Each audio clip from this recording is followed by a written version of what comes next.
Welcome back to Bixly Tech Tuesday. My name is Alexandra, and today we're starting a new series that reviews programming platforms. And we're starting it off with Bravo, a low-code, no-code solution. Bravo has a really unique implementation, and it actually piggybacks on Figma, the popular design software. It translates clickable designs into code using artificial intelligence. Today, we're going to talk about the pros and the cons. We'll give you our opinion on what the best use case is, and at the end, we give it a rating in 7 key areas. So let's get started. Let's start off with the pros. Number 1, the design process is extremely well thought out. Because it is powered by Figma, you have first-in-class design tools. This enables you to have visually stunning apps by the time that you're done. Unlike other platforms which may limit design functionality, the sky is the limit with Bravo since it imports designs from Figma. Number 2. Another benefit of building on top of Figma is that you can utilize existing Figma designs, and this can supercharge your design timeline. There has already been a ton of legwork done for you, and it's all available in the Figma Community tab. Number 3. Of the platforms that we've tested, Bravo is best for in-depth UI/UX design. Again, leveraging Figma's fantastic platform means that Bravo stands head and shoulders above the other tools in this area. Number 4. Navigation is taken care of with Figma's prototyping tool. It's very intuitive to use, and Figma makes it easy to learn how to build prototypes out of your designs. Keep in mind that Bravo has its own schema for how it wants you to set up that prototype so that it gets interpreted into code properly. We'll talk about that more later. There is a certain amount of work that needs to be done here, but the prototyping tools themselves within Figma, very intuitive. Number 5, with Bravo, it's easy to fetch and display remote data. So if you want to display user selections, weather data, location data, some kind of statistics or reports, if it's accessible, perhaps via an API, your Bravo app can display it. Number 6, OAuth works really well, and so does Firebase authentication. Login is an essential feature of 99% of apps, and these two options work really well for that. Let's move on to the cons. Number 1, and it's a doozy, form validation is completely lacking. If you want to ensure that, for example, only numbers are used in a phone number field, not something you can do with Bravo. If you want to ensure that a password is a certain number of characters or a certain type of characters, it's a no-go.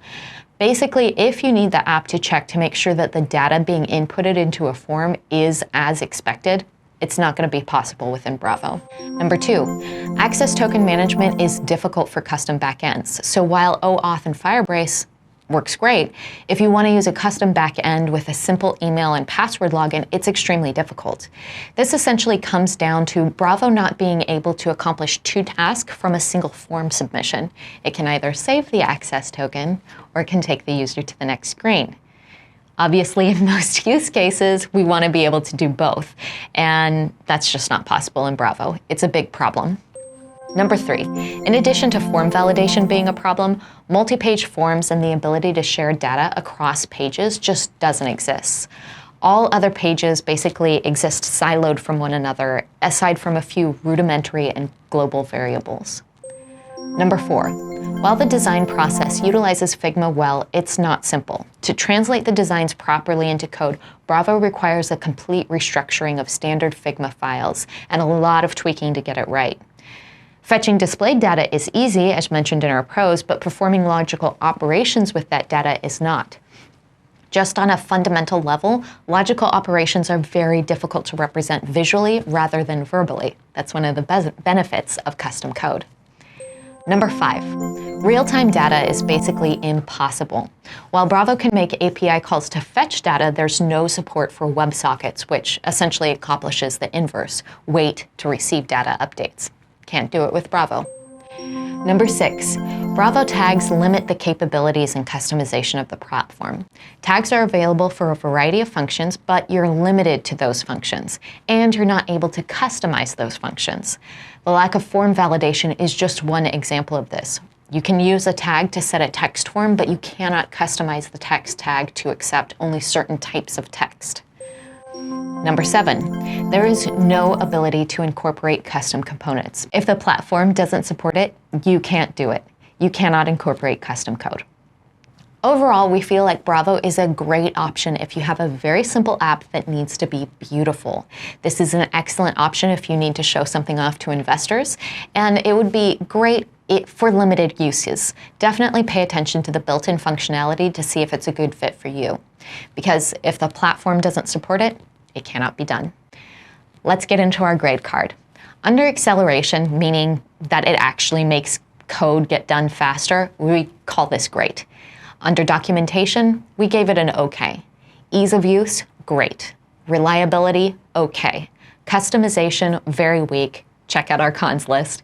Cost, fantastic. There's a free version and a pro version for just $20 a month. Scalability is also weak. That's all we have for you today. I hope you enjoyed this episode of Bixly Tech Tuesday. And don't forget to check us out online at our home on the web, bixly.com. Until next time, this has been an episode of Bixly Tech Tuesday.